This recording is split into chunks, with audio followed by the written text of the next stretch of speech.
संजय राऊतांनी अखेर आता राज ठाकरेंना मेसेज केलेला आहे। काँग्रेसने जे वक्तव्य केलं होतं त्या वक्तव्याचा आधार घेऊन संजय राऊतांनी राज ठाकरेंना मेसेज केलेला आहे।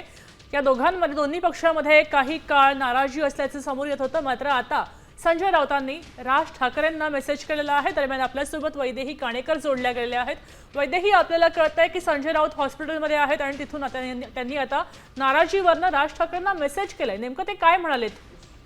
नक्कीच आपण बघतोय की सकाळी संजय राऊत यांनी वक्तव्य केलेलं होतं की राज ठाकरे यांना काँग्रेस हवी आहे अशा संदर्भातलं हे वक्तव्य होतं। मात्र आता आपल्या वक्तव्यावरून घुमजाव करत संजय राऊत यांनी आपल्या बोलण्याचा तो अर्थ नसल्याचा मेसेज राज ठाकरे यांना केला असल्याची माहिती मिळत आहे। त्याच्यामुळे जी नाराजी शिवसेना, ठाकरे गट आणि मनसे यांच्यामध्ये होण्याची शक्यता होती ती सुद्धा काहीशी थांबलेली बघायला मिळते। कारण ज्या पद्धतीचं वक्तव्य केलं होतं त्याच्यामुळे दोन्ही पक्षांच्या नेत्यांमध्ये काहीशी नाराजी होती। खास करून मनसेमधली ही नाराजी व्यक्त होताना बघायला मिळाली होती। मनसेच्या नेत्यांनी म्हटलं होतं की मनसेची भूमिका ही मनसे स्वतः जी आहे ती माध्यमासमोर ठेवेल, इतर कोणी मनसेची भूमिका मांडू नये किंवा काँग्रेसला जसा कुठलाही प्रस्ताव जो आहे तो मनसेकडून दिला नाहीये अशा संदर्भातली नाराजी जी आहे ती मनसेची होती।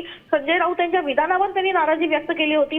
मात्र आता संजय राऊतांनी आपल्या विधानाचा तो अर्थ नसल्याचा राज ठाकरे यांना मेसेज केला असल्याची माहिती मिळत आहे। त्याच्यामुळे कुठलाही पद्धतीचा जो आहे तो वाक्यांमधला विसंवादपणा हा दिसून येऊ नये आणि कुठलीही नाराजी असू नये असं देखील संजय राऊत यांनी राज ठाकरे यांच्याशी बोलताना मत व्यक्त केलं असल्याची माहिती मिळते।